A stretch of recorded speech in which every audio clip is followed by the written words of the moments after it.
Assalamualaikum warahmatullahi wabarakatuh. Nama saya Zikra Bilusna Fauzia, kelas 10 ADP 3. Saya akan menjelaskan materi tugas sejarah tentang dampak penjajahan Jepang dalam bidang politik. Penjajahan Jepang di Indonesia berlangsung dari tahun 1942 hingga 1945. Selama masa penjajahan tersebut, Jepang memiliki dampak yang signifikan dalam bidang politik di Indonesia. Adapun beberapa dampak penjajahan Jepang dalam bidang politik, ada dampak positifnya. Yang pertama, ada pembentukan Badan Penyelidik Usaha-usaha Persiapan Kemerdekaan Indonesia atau dengan nama lain BPUPKI. Jepang membentuk BPUPKI pada tahun 1943 yang bertujuan untuk mempersiapkan kemerdekaan Indonesia. BPUPKI kemudian menjadi cikal bakal pembentukan Panitia Persiapan Kemerdekaan Indonesia atau dengan nama lain PPKI. Yang kedua, ada pengakuan hak-hak rakyat. Jepang mengakui hak rakyat Indonesia seperti hak untuk memiliki kepentingan sendiri, hak untuk memilih pemimpin. Yang ketiga, ada pembentukan militer Indonesia. Jepang membentuk militer Indonesia yang kemudian menjadi cikal bakal Tentara Nasional Indonesia atau dengan sebutan TNI. Dampak negatifnya ada penghapusan sistem pemerintahan kolonial Belanda. Jepang menghapuskan sistem pemerintahan kolonial Belanda, tetapi kemudian menggantinya dengan sistem pemerintahan militer Jepang yang lebih otoriter. Yang kedua, ada pengawasan dan penindasan. Jepang melakukan pengawasan dan penindasan terhadap rakyat Indonesia, terutama terhadap mereka yang dianggap sebagai musuh Jepang. Yang ketiga, penggunaan kerja paksa. Jepang menggunakan kerja paksa untuk membangun infrastruktur dan memenuhi kebutuhan perang. Yang keempat, ada penghancuran infrastruktur. Jepang menghancurkan infrastruktur Indonesia seperti jalan, jembatan, dan bangunan untuk mencegah pasukan sekutu menggunakan infrastruktur tersebut. Yang kelima, ada pengaruh terhadap sistem pemerintah kolonial.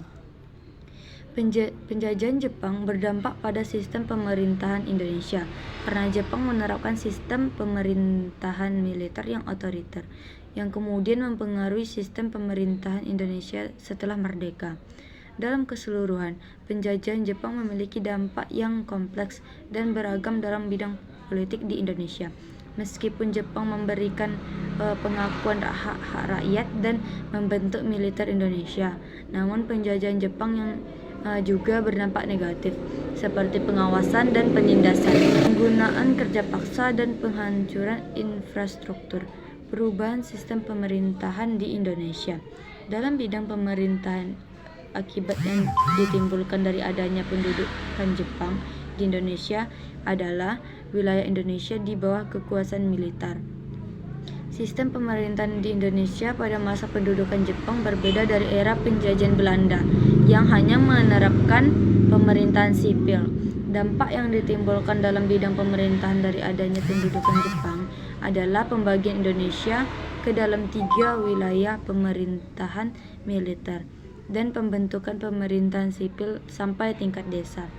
Setelah menduduki Indonesia, Jepang membagi pemerintahan ke dalam 3 bagian, yaitu pemerintahan militer Angkatan Darat, Tentara ke-25 yang berpusat Bukit Tinggi, pemerintahan militer Angkatan Darat, Tentara ke-16 yang berpusat di Jakarta, dan pemerintahan militer Angkatan Laut yang berpusat di Makassar.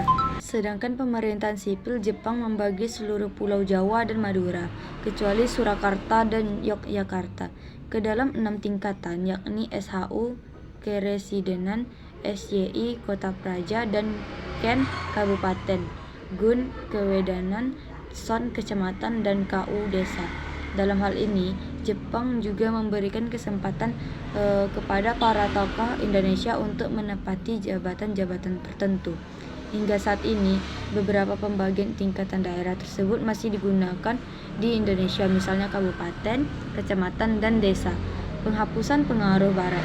Untuk menghapus pengaruh Barat, Jepang melarang rakyat Indonesia menggunakan bahasa Belanda dan bahasa Inggris. Jepang menggantinya dengan mewajibkan rakyat untuk memperluas penggunaan bahasa Indonesia dan bahasa Jepang. Jepang juga melarang peredaran buku-buku berbahasa Belanda dan Inggris. Salah satu kebijakan Jepang untuk mendukung hal ini adalah Language Planning, yakni kewajiban untuk menggunakan bahasa Jepang di mana saja dan kapan saja. Berikut ada dampak dari pendudukan di bidang politik bagi bangsa Indonesia. Yang pertama, ada melakukan pelarangan terhadap penggunaan dari bahasa Belanda dan diizinkan untuk menggunakan bahasa Indonesia. Yang kedua, ada diizinkannya penggunaan dari bahasa Indonesia untuk menjadi sebuah bahasa komunikasi yang digunakan secara nasional, guna untuk meningkatkan rasa nasionalisme. Yang ketiga, ada melakukan pembentuk dari Badan Persiapan Kemerdekaan Indonesia seperti BPUPKI dan politik. Yang keempat, memberikan sebuah sikap dukungan dan menjadi anti terhadap bangsa Belanda, yang dimana tidak memberikan sebuah ruang untuk meningkatkan semangat dan akan nasionalisme dari bangsa Indonesia, memberikan sebuah kesempatan dari rakyat Indonesia untuk dapat bergabung ke dalam pemerintahan. Yang kelima, ada menerima sebuah dukungan dari rakyat Indonesia sehingga Jepang akan mendapatkan kekuatan. Baik, segitu dulu materi yang saya dapatkan. Assalamualaikum warahmatullahi wabarakatuh.